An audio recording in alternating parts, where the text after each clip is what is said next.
So you are here for the session, A Week in the Life of a CCO for the small advisors. We have asked for a definition and we got a little bit of a gray answer, so no testing here.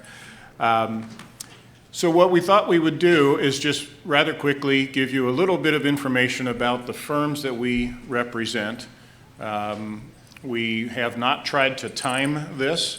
So we will do our best to get through the slides and hopefully make it worth your while for coming in and spending a few minutes with us here this morning. So let me just start off with my introduction. My name is Tom Ritter, and I am actually the Director of Compliance for two firms, same ownership. A lot of it is commonly shared, a lot of our systems.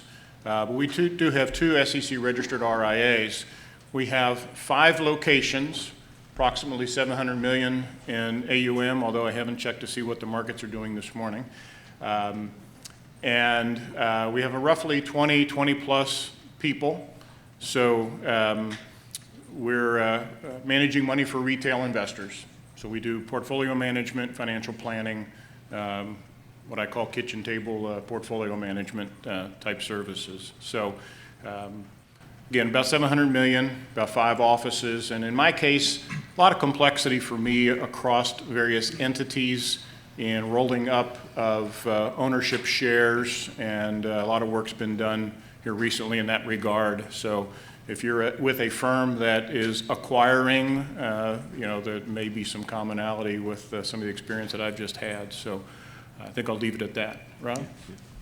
Hello, I'm Robert Burks Jr., and I work for Brown Capital Management in Baltimore as the Chief Compliance Officer. Brown Capital Management has approximately 36 employees. I'm the only compliance professional in that 36.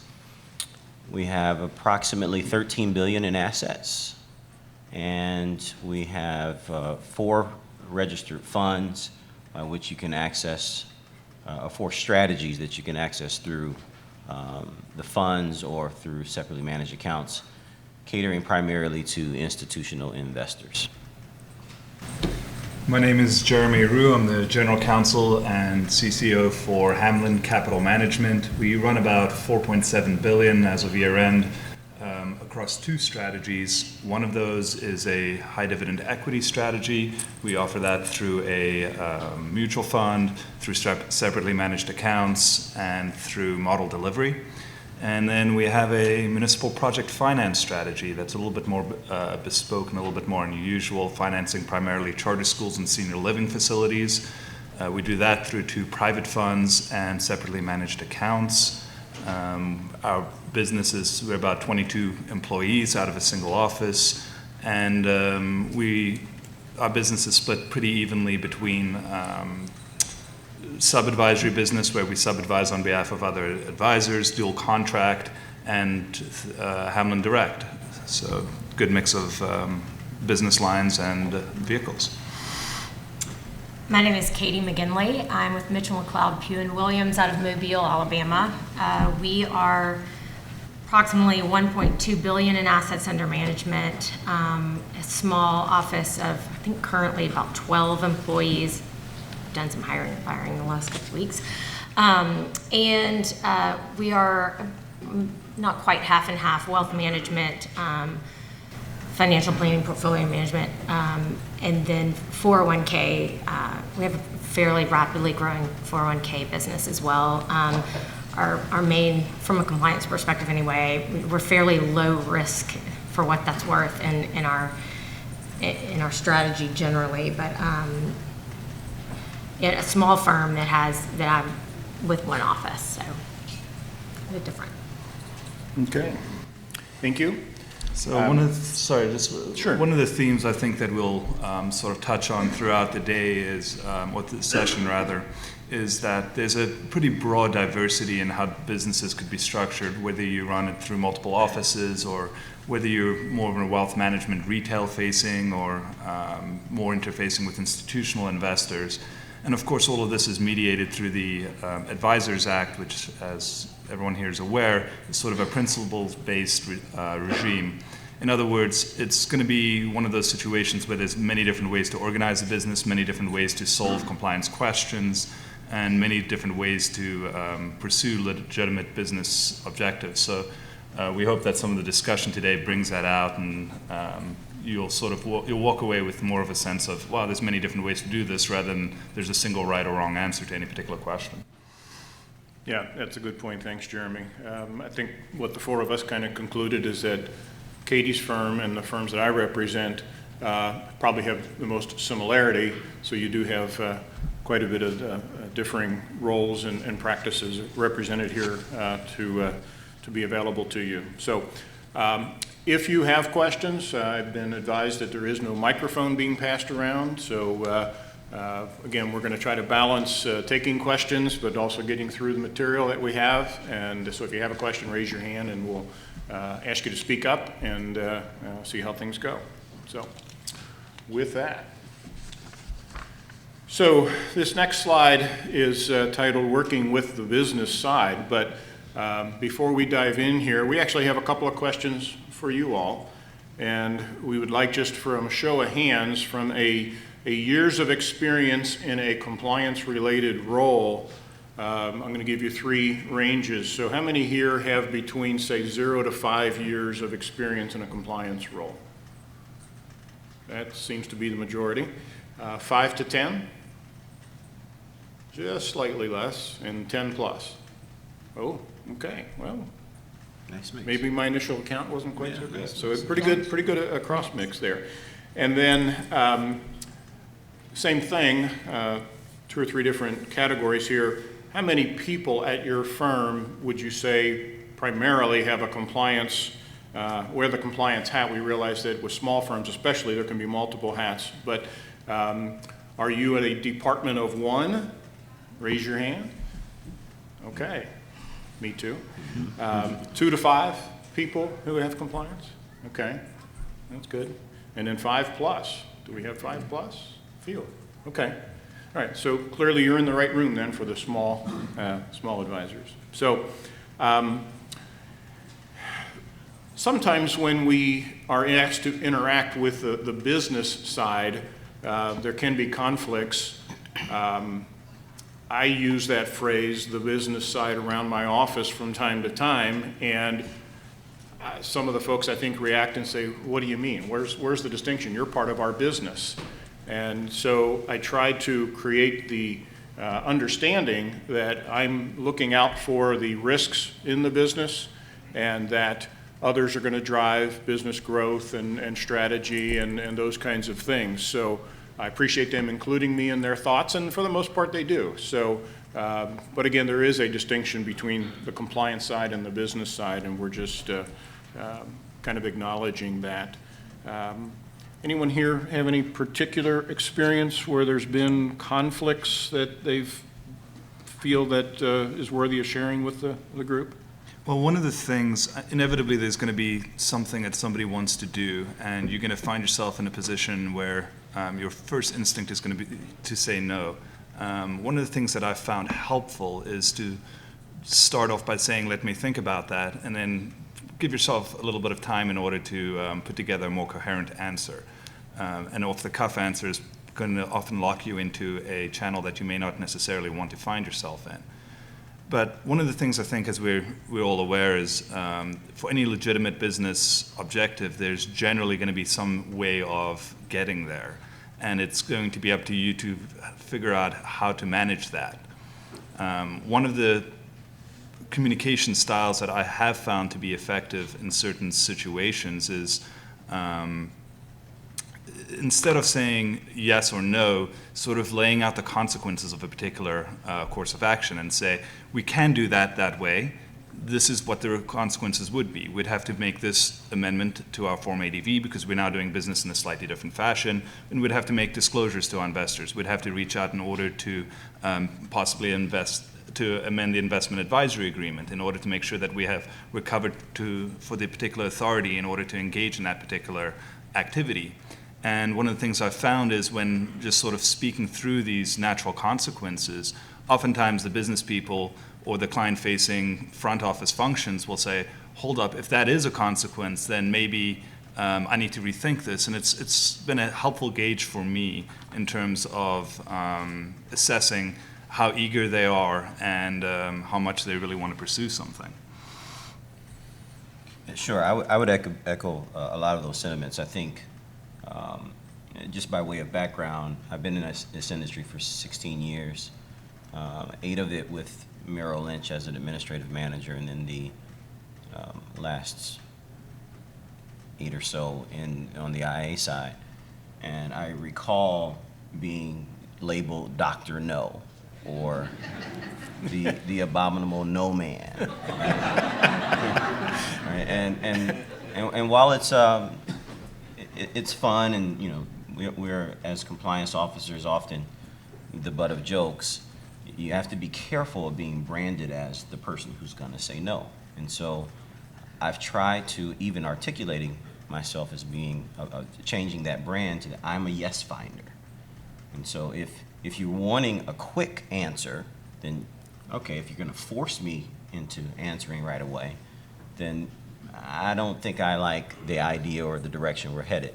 But notice I didn't say no, right? Give me a moment to, as Jeremy pointed out, let me think about it and come back to you. Even if I know the answer is an emphatic no, I'm not delivering that no in that initial conversation, so that the person thinks that I went back and that I truly heard what they did. And that's important to listen to the viewpoint of what's being proposed to you, because you never know. In between the emphatic no and let's go willy-nilly, along the Pareto curve is the optimal solution. So if you take a day to step back, at least you get some goodwill with, yes, he or she heard me and know what my concerns are, gave it some thoughtful consideration.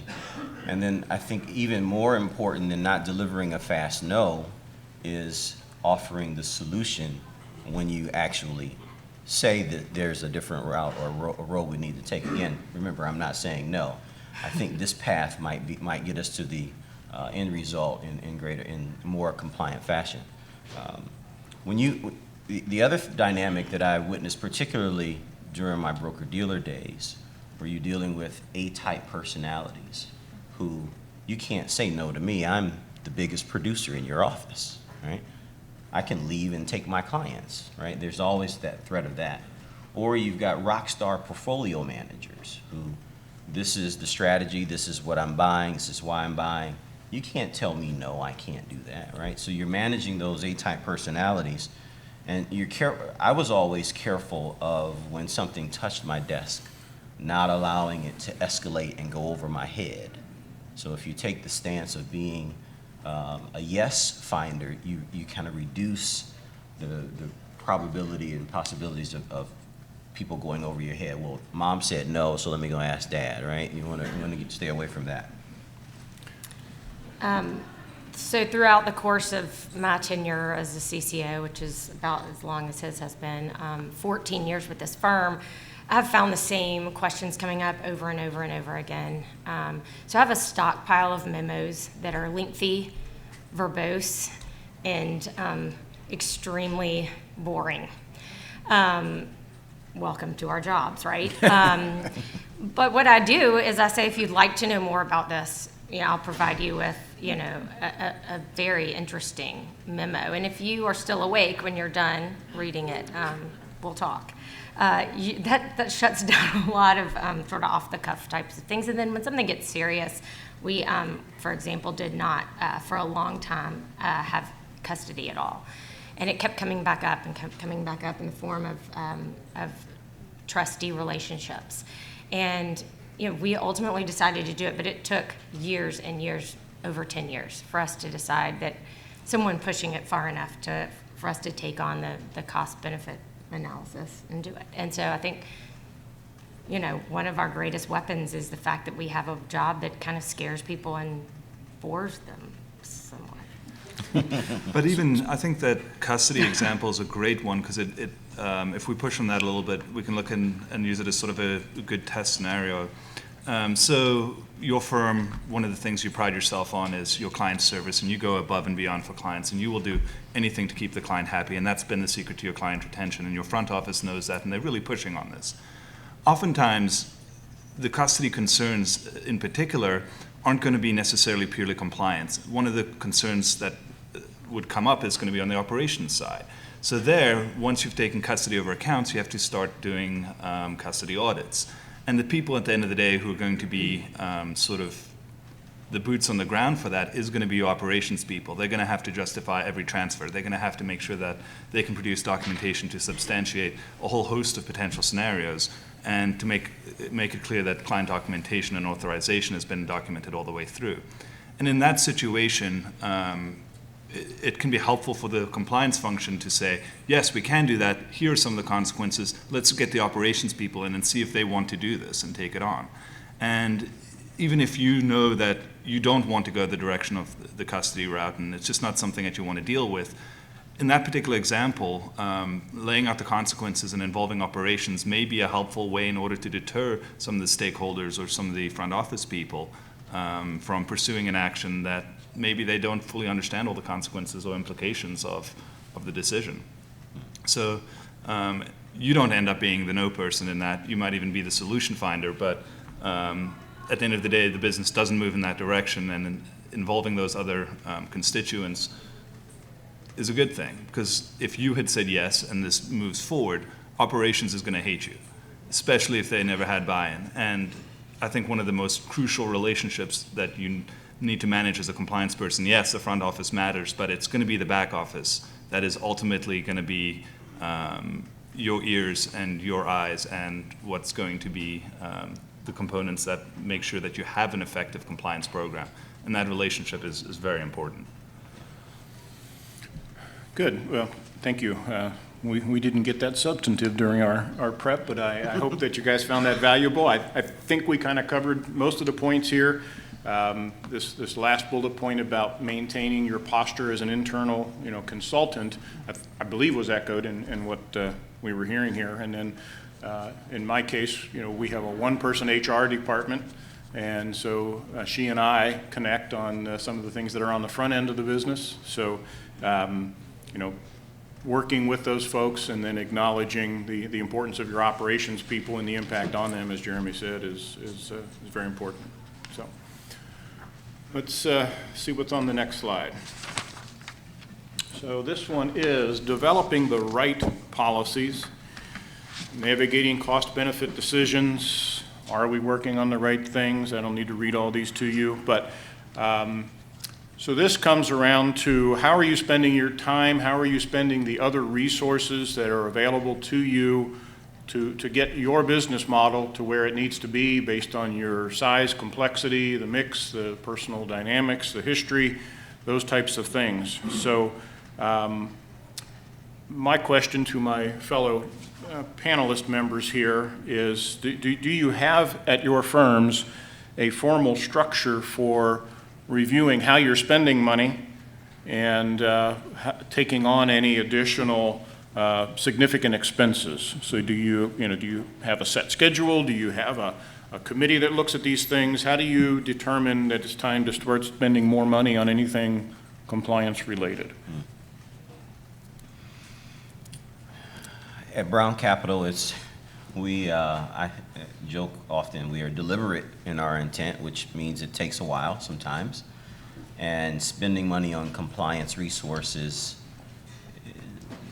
you have to use your negotiation and savvy, I should say it that way. We do have very structured policies and procedures. Although I'm just one person that's employed by Brown Capital, we employ we partner with Fairview Investment Services to help with some of the compliance functions.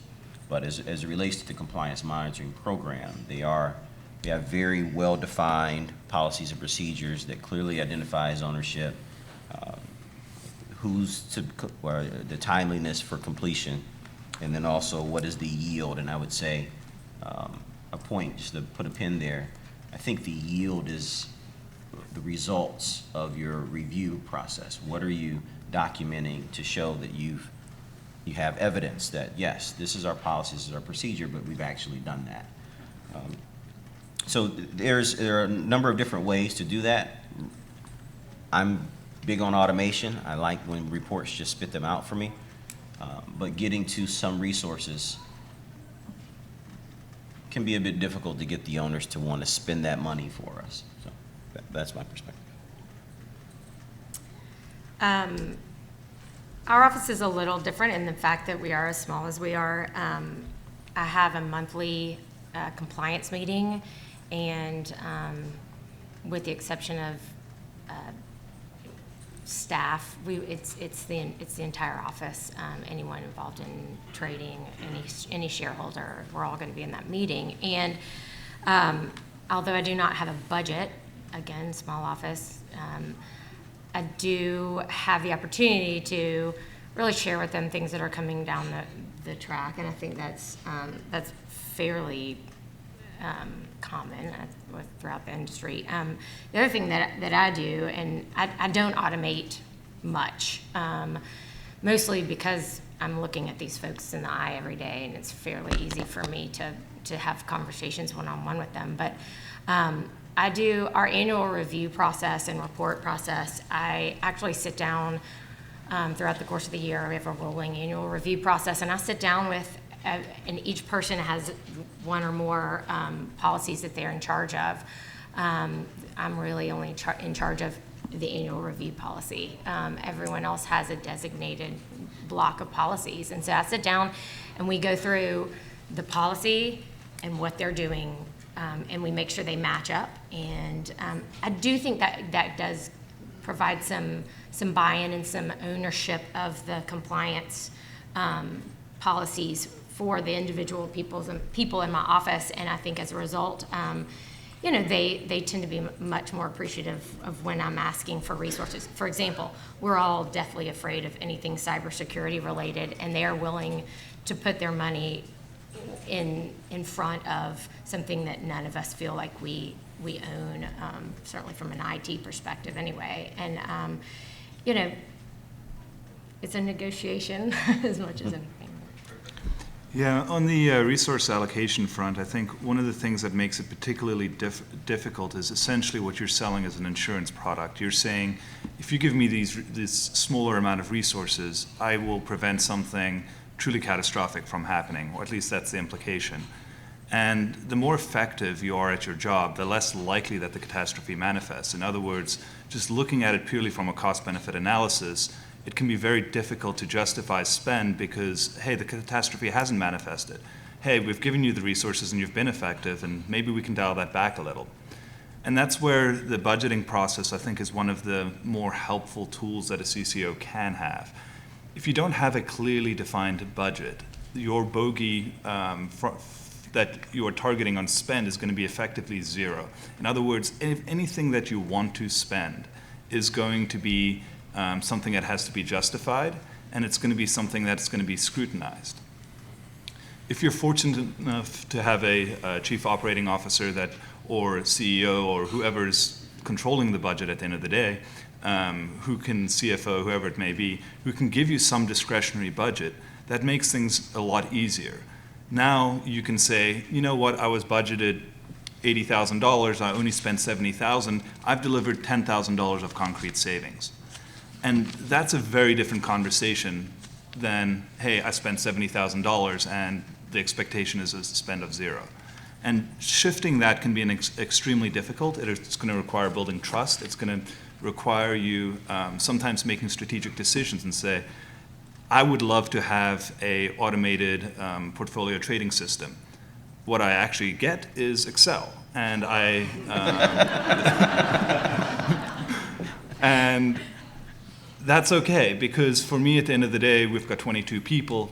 There's maybe 30, 40 accounts that I have to monitor. I can still manage that. But even highlighting that in your review with your managers or your operations budgeting folks to say, hey, this is money that I'm not spending. That alone can be helpful as well, and sort of cataloging how many of those other tools that you're not spending money on, that can also just be helpful in saying, okay, maybe there's $300,000 that I'm not buying tools of, how about we set up a quarter of that as a discretionary budget that I can use to make my life a little bit easier? And maybe that means we can go another 5 years without hiring a more expensive than a system, but another compliance associate or somebody else to help out. Just a couple of thoughts on that front. Yeah. Thank you. I think I know who to ask my Excel questions to. And then Katie had mentioned to us earlier as we chatted that she is a shareholder in her firm. And it didn't really occur to me how that might be perceived by representatives from the SEC. And she did confirm that there is, in her mind, some solace in that they see ownership being the CCO is a good thing. And I see Michelle nodding her head. Thank you. Hi, Michelle. Yeah. So those kinds of things were things that I'm learning. But so that resource allocation and how much of a voice do you have, and when does it come up, and hopefully you can present your asks of the people who control the budgets in a way that gets you where you need to be. So I think we'll leave it at that for that slide, and we'll move on to I'm sure everyone's favorite topic, the Code of Ethics. I think hopefully most of us are pretty familiar with the items that are on here. These are kind of the everyday blocking and tackling. Having a system and a way of documenting that you've checked all these boxes. Outside business activities, gifts and entertainment, political contributions. There are tools out there for that, as there are for the personal brokerage account trading, those kinds of things. So in our case, we are using software for this, and it's a system that, of course, I own and control, and I'm learning it more every month. But I would, ask my panel how you guys are documenting your efforts in this regard, and any other ways that you're getting there. Yeah.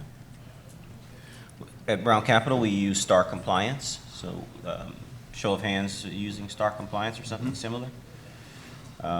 We use that for pretty much all things Code of Ethics. So outside business activities, political contributions, gifts and entertainment, personal trading, and the third-party compliance partner that I mentioned earlier administers that program for me. They're essentially an extension of my office. And when I think back on it, from my time with Merrill Lynch, my time at Lake Mason, and now at Brown Capital, there's always been some type of system.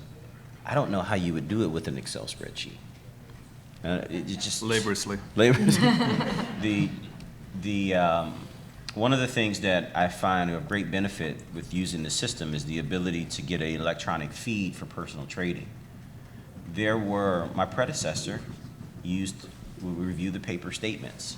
Star Compliance is new to Brown Capital as of, I want to say, October, November of 18, and I came on in January of 19. So all the way up until then, literally I walked in the office first day to a stack about that much of paper confirmations. I don't know how she got through it. I don't know how I would get through it. So for those that have that task, I commend you. But we use Star Compliance for Code of Ethics. I got a stack in front of me every day. Again, smaller office. Yeah. And only recently have we started hiring more prolific traders, personal traders, which has started to cause a bit of an issue. And so, I don't automate a ton. Michelle doesn't know this, but I have her card sitting by my desk. I do from like 3 years ago, just in case. It's my backup plan for everything. But so far, I'm that CCO that sits and goes through every single trade. It's good times. Wow. Talk about the distinction. Yeah, so there's something that came to my attention. So Brown Capital, founded by Eddie Brown, 1983, had legacy employees. My predecessor was Eddie Brown's first assistant, I believe. one of his first full-time employee or something like that. She had been there for a long time. And when she and others retired, the firm being small and close-knit, kind of found other things for people to do. They didn't want to let them go completely.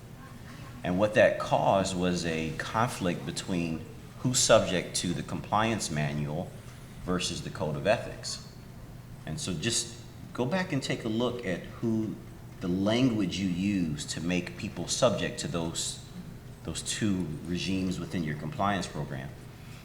I found that we defined who was subject to the compliance manual as employees, but the code of ethics are access people, access persons. By default, all employees at Brown Capital are access persons. So when we had some who became consultants and are not technically employees, there was some pushback on why am I still subject to the compliance manual. And I hadn't thought of it that way, but when I looked at the language, I had to acquiesce on that argument. It was, yeah, you're not an employee, so what do I do with you? Right? There was a little bit of that, and so I would ask all of you to pay attention to that, because it was something that I never thought of who was subject to what until we had this transition of legacy employees. One of the most common pitfalls, I think, in this area is going to be your interns. If you have an internship program or if you take anyone in that capacity, they'll not be employees, and you wouldn't want them to be employees, but they will likely be deemed access persons under the Code of Ethics rules. And that's a very common gap. It gets even messier as an intern is much more likely to be living with their parents, in which case suddenly you've got Beneficial interest. a whole lot of immediate family that you have an obligation to pry into their accounts. One of the things that I would encourage you to think about very carefully in that regard is, what is the real domicile of this intern? Is this intern living at school and just happening to be visiting their parents at home? Perhaps that's a helpful view. But it's certainly something that I would think about very carefully, and whatever you do determine, you create a memo to yourself or some sort of other documentation so that you have a contemporaneous record in order to substantiate whatever perspective you choose to adopt. Yeah, we found that in the compliance manual is where your privacy, your email, all the policies about retention and things of that nature, books and records, were there. And these individuals still had, in some cases, an email address. They still had access to client information and data, but they were pushing back on being subject to the compliance manual where all of that lied. So it's a difficult situation to be in for me, but we'll figure out. And Katie, didn't you have a solution for that? Or? Well, one thing that I have implemented is I have a confidentiality agreement that I use for. We use a confidentiality agreement. I use it for anyone who's going to be working in our offices, taking out trash or intern or CCO. Everyone's going to sign that confidentiality agreement. I also do all onboarding and offboarding. So they're going to reaffirm their confidentiality agreement when they turn around and leave, and confirm that in fact they're still subject to that confidentiality agreement. I can incorporate some of those items in there. Mm-hmm. One other small note on that front, as some of you may know, in the last couple of years, the SEC has gotten a little bit skeptical on some of the NDAs, so just make sure you have a carve-out for regulatory communication in it. It's just one of the very easy areas for you to run afoul. Yep.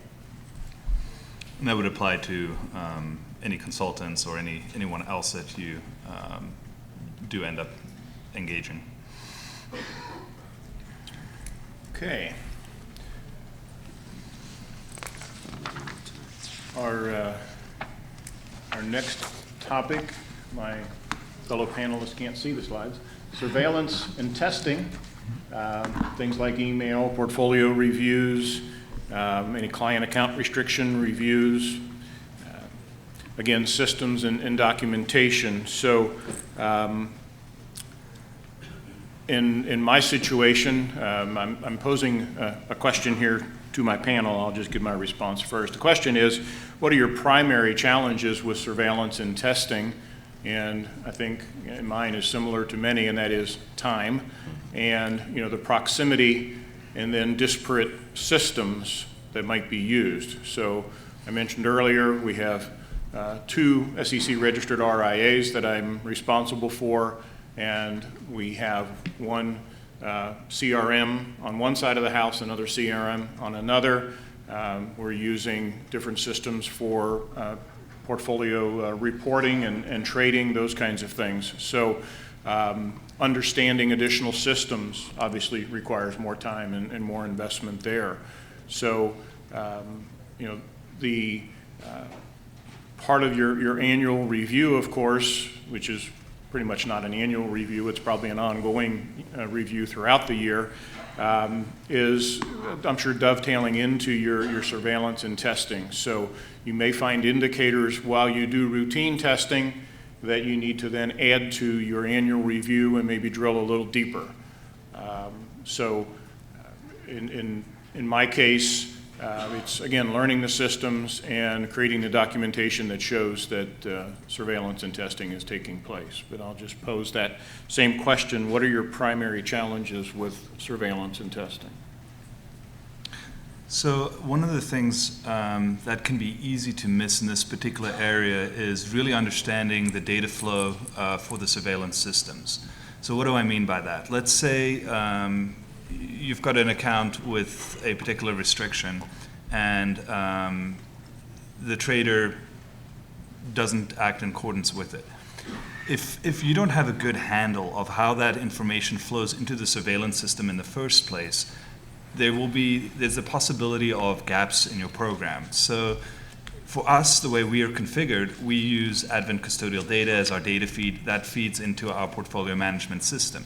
But there's a daily reconciliation process that occurs there, where it's very easy for a transaction to get scrubbed off, or for a particular holding to get moved into a different security code that can then be flipped to unmanaged.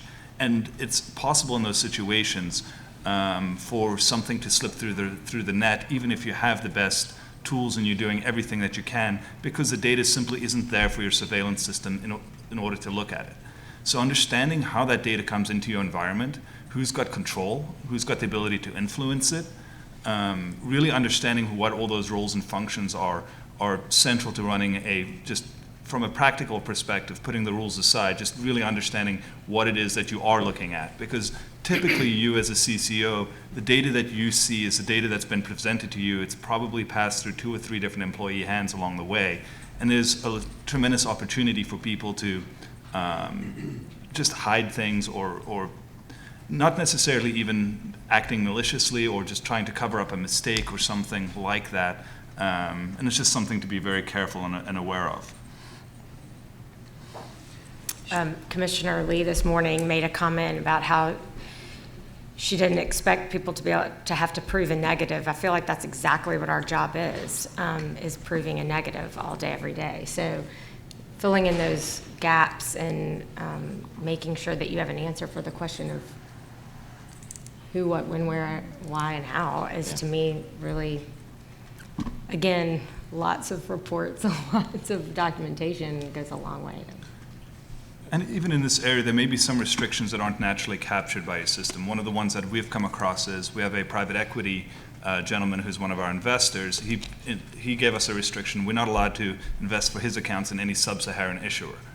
Now, that's a pretty difficult one to administer. There's a large number of potential issuers out there. We're not going to go out and capture these securities that we'd never normally trade in order to introduce a restriction into our system. So being aware of those sorts of more esoteric account restrictions, having that convenient list for it, and then providing some substantiation to any examiner that you are considering this, that's just something else for you to consider as well in terms of how you administer. I think I want to focus in on the bullet points, practical tips, and then documentation. By way of background, I spent 3 years at Legg Mason between Merrill and Brown Capital. And I was on the global compliance exams team there. Went out to all of Legg Mason's affiliates and tested their 20647 schedules to make sure that they were, one, commensurate with the scope of business, and then also being completed timely. Personally, I think this is equally as important as having policies and procedures, if not more important. When putting on my mock examiner hat, I would go and look at that compliance manual and say, okay, you say you're doing X. Show me the documentation that you did it. Doesn't matter that it was carefully worded and beautifully framed on nice paper, but did you actually do the work? So I think that I mentioned earlier, having well-defined policies and procedures, who owns them, what's the timeliness for completion, all of that matters. Conducting that risk assessment when you do your annual review and tying those assessments back to the policies and procedures, I think helps a great deal. We use different systems all the time for monitoring compliance, and Global Relay and Advent Rules Manager and things to do the testing, but having that schedule of going back and looking at it and crossing T's and dotting I's, having a second set of eyes to look at your reviews too, I think is important. And if you're a one-person shop, then consider having someone from operations or another department to be that second set of eyes that shows if an examiner comes in, yes, I want to try and answer all the questions that they may have before they answer them, and having good documentation is the way to do that, in my opinion. So one other point just to add to that as well is when you are building out that risk inventory, I completely agree, critical that you tie it to your policies, but you should also think about how you are tying those risks to your disclosures. Where are they being disclosed? If it's the Form ADV, if there's any supplemental disclosures that you may need. We've got, on our fixed income strategy, one of the things that we require is we want to maintain control over the particular issuances. So we typically buy deals in this sort of 10 to 70 million range, and we want to maintain control. So we have additional restrictions around client transfers. Now, this is something that we, of course, disclose in our Form ADV, but that's not really an effective disclosure document because we all know how closely retail investors read it. So at the end of the day, there's going to be certain areas where there's real potential risks, not just from a compliance perspective, but also from an operations one, where you may want to consider additional disclosures. We, in that particular example, have a client initial an additional disclosure document that just says, hey, this is what you can do with this securities in your account and what you can't do. And this is what happens when you terminate. And just to make sure that that is called to their attention, because yes, regulatory compliance is important, but at the end of the day, making sure that the investor understands the relationship, that's critical to having the business function effectively. Yes, Jane. So, we talk about the risk and also procedures and financial disclosure. The dealer having a background, but we're required that like an enterprise management framework, we have risk control agencies and so forth. For your operations, we ask that in the risk of when we do testing, there are risks, there are deficiencies, how you're tracking that, and then kind of getting an understanding from a risk-based approach, like high, moderate, low, things of that nature. And it's not higher, but that's something really small, it's a challenge, but like it's another capacity. But is that something you consider how you're tracking on efficiencies and your document control for that? Yes. Repeat the question for the recording. Ooh. Summarize it. How do you document your controls that are associated with your risks? Right. So one of the first places that I would start is to see who is involved with a particular risk. So which functions at the office and who's involved in those functions. And what you'll typically find, especially amongst a small advisor, is that there's going to be somebody wearing multiple hats. And the more hats the person wears, the fewer set of eyes is going to be focused on that particular risk. and the more you may want to focus on it. One of the other elements that we discussed is sort of evaluating the significance of the risk. Something that I found helpful is to consider it across two different axes. One is the likelihood of occurrence, and the second one being the magnitude of the impact if the risk manifests. So that has been, and then having some sort of a weighting system between those two to say, you know, even if it's as simple as a 1, 2, 3 on each one, and then you multiply it together and see where it comes out, something like that can help you often identify. You may want to consider adjusting it again for how many sets of eyes. If there's 2 or 3 people touching something, it's just less likely that something's going to slip through. But where you have a trader who's also handling a reconciliation, who's also handling client communications, in this particular example, this gentleman is, it's very tough in a small firm to segregate those roles. So it's just something that you need to be aware of and maybe focus in a little bit more on. And then the final component of that question was sort of how you track it and manage it. And what I do is on a monthly basis, I have a risk and compliance committee that I technically report to. That's got the senior stakeholders in the firm. I send my monthly tracker of what's on the compliance calendar, what component of the annual review we've moved through, and that's sort of just in a very standard template form. But then accompanying that, I have a second, the content of the email itself includes where I track anything that are, hey, I've provided specific pre-clearance in order for the firm to do this, or hey, I've made this determination, this is what I evaluated, this is how I came to, in assessing a particular, or whether to permit the business to engage in a particular activity. Or that's also where I note things like compliance incidents, potential areas of concern, always being very careful with my wording there, keeping in mind that whatever you put in writing is now part of a permanent record. Whatever you put in writing is something that you are committing yourself to responding to, and you now have to go back, you have to, if a risk has manifested, make sure that you assess whether the current control scheme is sufficient.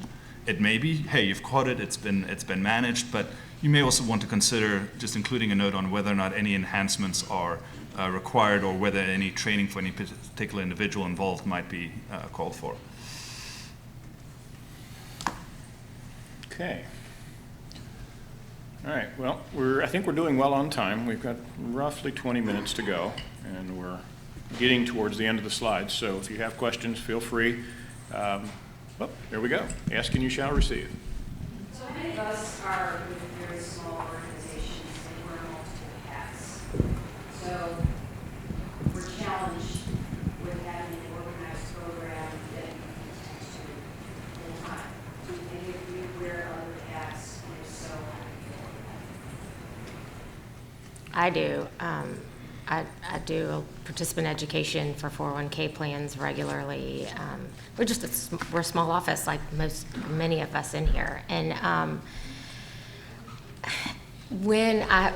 kind of segues into our next topic, which is exams. But when I've sat down with the SEC and discussed that very fact, I take the view that it's actually very helpful that, you know, I am also boots on the ground. My hands are in the middle of aspects of the business that aren't simply compliance, and that it lends itself to a broader oversight. But yeah, I mean, the fact of the matter is our budgets aren't going to allow us to do nothing but compliance all day, every day. And I have found in my experience with examiners that they get that. They understand, as long as you're having this dialogue with them and are fairly forthcoming and are allocating your resources as best you can, and documenting as you go. It is not thus far been a problem. As we grow, and I'm sure a lot of us in this room are really, that is one of my biggest risks on my risk matrix is, you know, growth necessarily lends itself to some problems, because as my job as a CCO expands and the risks that we start stepping into from the compliance end grow, just volume, it means that I'm pulled in more directions. And when do when do you say, okay, wait, this is too much? I think those conversations need to be had and documented. That's why I have the compliance meeting that I have on a monthly basis, because I take copious notes, and I'm fairly careful. I'm an attorney. I have a pretty good idea of where to stop my sentence when I'm writing it down. But at the same time, I do think that it shows this buy-in, this culture of compliance buy-in. That I don't think that means nothing. I think that those words have some weight to them, and I think it means a lot to an examiner when they come in that you have that accountability. I don't wear multiple hats, but I'll take a stab at that. I think to the extent that you can balance the use of resources and technology, just having time to push the button to run the report. If you can take away the time of having to do all of that and just give it your analysis, I think that might help strike some balance where you feel you're being pulled in opposite directions. And I speak from a place of extreme passion about that, because sometimes it takes me 90 minutes just to set the report up. Excel spreadsheet style, right? Yeah. Where I'm copying and pasting and running formulas and things of that nature. So to the extent that you can automate as much as you can, that might help. I'm flirting with the idea of using Smartsheet to help with that compliance program, where other individuals who will have a piece in whatever review I'm doing, it'll route itself through those people who need to touch it and come back to me, so that I'm not babysitting who's doing what review. So to the extent that you can automate and cut the time down on what it takes to actually produce the report and give your analysis a bit more time of it. Yeah, just to touch on that a little bit more, I think one of the best pieces of advice is really build a tool every time. It takes more time up front, but if you're just responding to ad hoc things all the time and you don't build yourself a toolkit, it does make your life more difficult in the long run. I sort of think of the CCO role having two independent functions. One of them is the policy setting side of it, determining what the firm should and shouldn't be doing and how we do it. The other side of it is going to be surveillance. And at the end of the day, surveillance is going to be 80 to 90% of your time, but 80 to 90% of the most important activity that you do is going to be on the policy side. And so there's a really large disconnect there. One of the ways that I've found that it makes my life a little bit easier is we use a outside compliance consultant, and I just have them manage my email surveillance. That alone frees up, 10 hours a month. It's a significant time saving. Whatever on the surveillance function you can pass off, it tends to be requiring less expertise, and it's generally something that can be handled by somebody or a resource that is cheaper than the CCO. Whatever you can pass off on that surveillance side to people that you can trust. You'd always have to do some independent testing of your own to make sure that you document that you've put in a reasonable effort. But really, I think that particular function in the roles is probably the biggest time sink. And then the final thing to note is that even if you are a dedicated CCO, you're still wearing multiple hats. Why? Because you used to be just a Advisors Act expert, but now you're also a cybersecurity expert.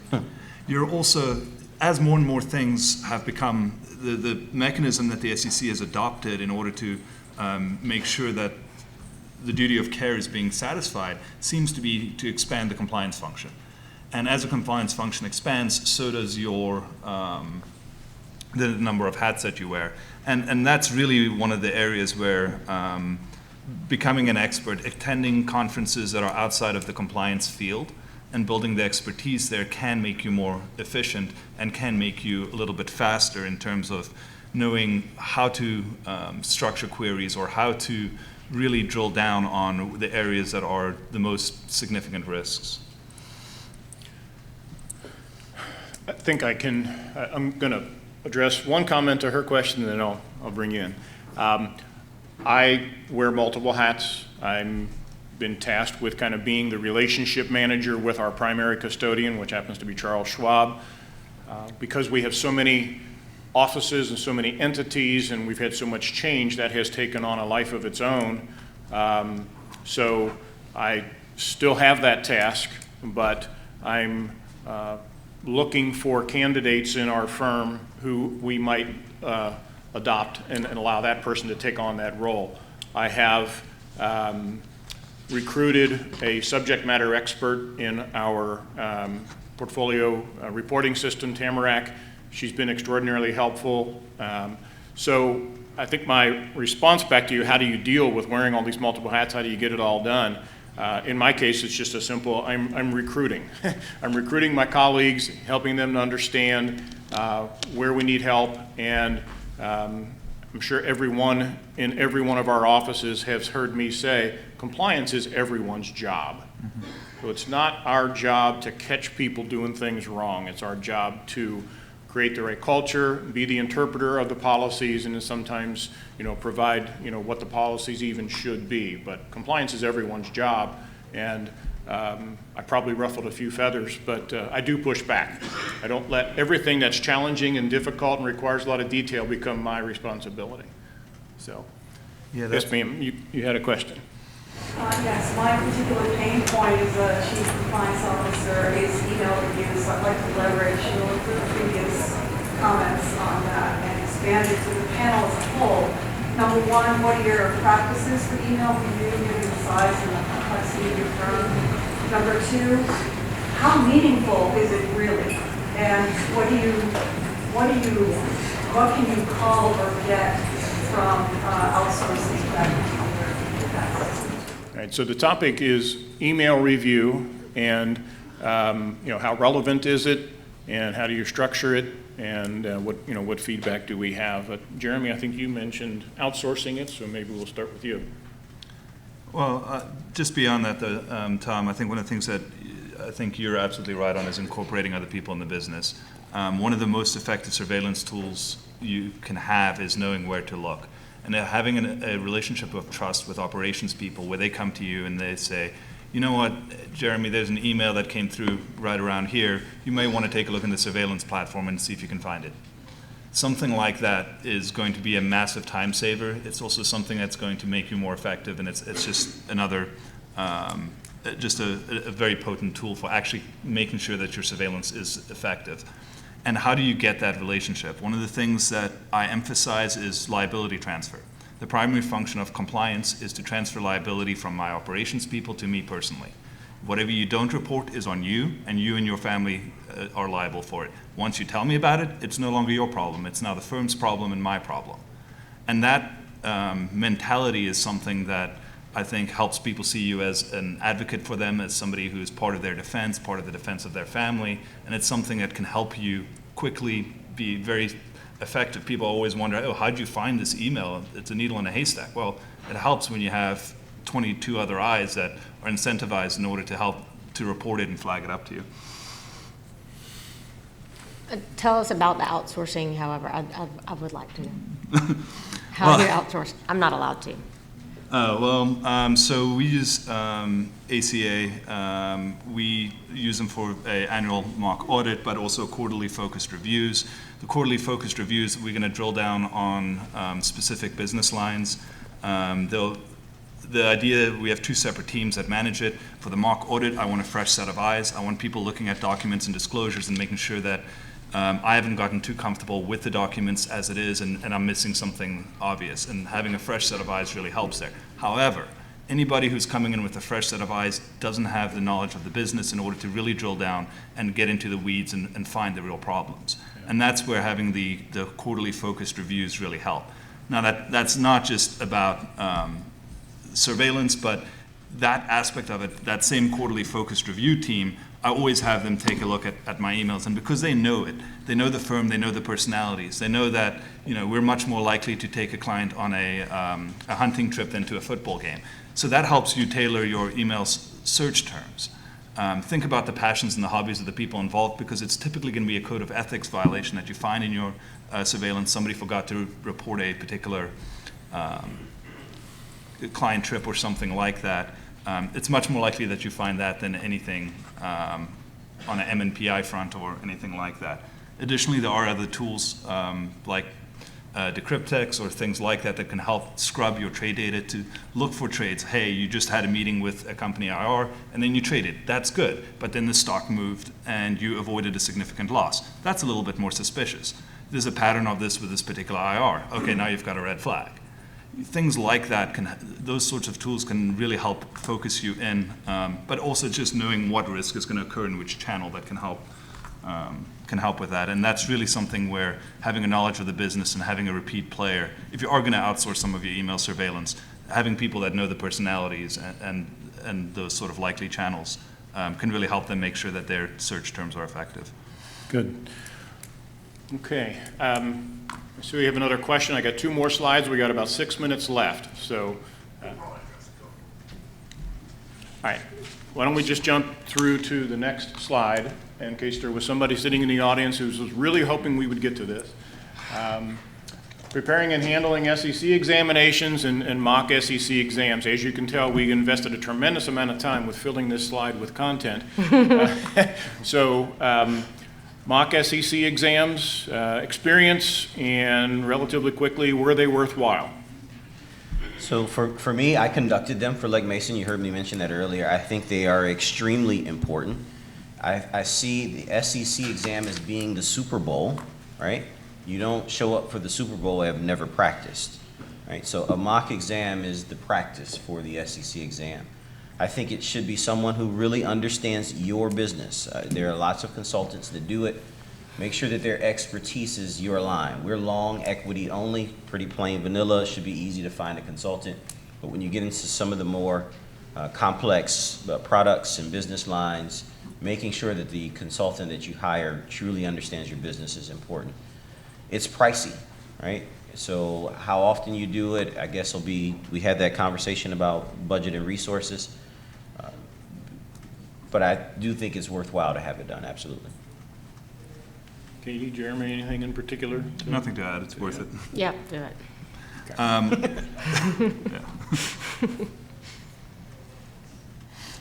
Thoughts, questions on that, maybe in the back? Sure. So the question is, what support might you be getting or might you need pertaining to the exam function? In our particular case, we use Schwab primarily. They do have a very significant reports team that I've been pretty happy with in being able to ask them to do custom reporting. There are many things that they can and will do that I can't do using my access, even though I've got full administrator access. So what they see on their screens is a whole different world beyond what I can see. So we do get significant help when needed. My first phone call after I get off the phone with the SEC is always to my IT folks, because that is the one area where I feel like I don't speak the language, and it is my biggest exposure. And I'm sure maybe that it isn't for you, but I'm sure you all can identify where your weak spots are, and knowing who that first phone call or first few phone calls is paramount to me. But that's who I have show up on site the second that I know someone's coming. Okay. Oh, So the questions around scrubbing CRM for client data. We probably all have language in our policies that say we will remove data after a certain period of time. Of course, the big challenge can be on the front end, making sure you do capture all the data and you do retain it in a retrievable fashion for the time period that's required. In our particular case, with all the changes we've had, it's on my to-do list is to look at those systems to see, what that removal process is going to look like. So in my case, that's about as much of an answer as I can give you, but anyone who's working with that on the panel here that wants to provide a different response? well, one thing just to note from sort of a pragmatic perspective is that it's very tough for an SEC examiner to identify data that you've lost. So that may give you a little bit of comfort. One of the ways then how you can protect yourself is through your contract with the service provider, making sure that they rep to you that all data will be preserved. That gives you the ability then to turn around and provide the examiner with some basis for saying, hey, we know we have all of our data. Go ahead. I'm actually more concerned about data that I still have on my system that I'm not supposed to have on my system anymore. Or that I now have multiple generations, even if I deleted it in my current data files, I have multiple generations of backups that are still going to have that data there. I mean, is anybody even addressing this, I guess? Maybe. So that's coming up usually with the GDPR context, in which case, yeah, that can be extremely difficult. You can often find yourself in situations where compliance with one set of law by necessity conflicts with another area of law. There's been a number of cases recently between US firms with German clients in particular that have run across that issue. And at the end of the day, it's come up frequently enough that regulators, I feel, are increasingly aware of those shortfalls. But there's no easy answer because one of the things that we have found is we have some GDPR clients. When the SEC was asking us for it, we were like, well, that would make you a data sub-processor under GDPR rules. Are you okay with us screening out this data? We will rep to you what the general content of it is, but we're going to withhold the specifics. And the examiner was comfortable with that approach. So that's sort of maybe helpful. As far as things that are existing on data backups that are, for clients that have terminated, generally under just US law, that's usually not going to be a major concern unless you mislay some of that. If you lose, for example, an old hard drive because you've moved offices that contains some PII, under California law, under Massachusetts law, you might have some issues. But it's just, it's difficult. Yep. Okay, well, I believe we have reached the end of our allotted time. We did have one slide we couldn't get to, and it contains some things, but so we had CRMs and CRS, and how do you tackle long-term projects? If you have questions, you want to, come up to us after we finish here and come on up, that would be fine. But thank you all for your attendance.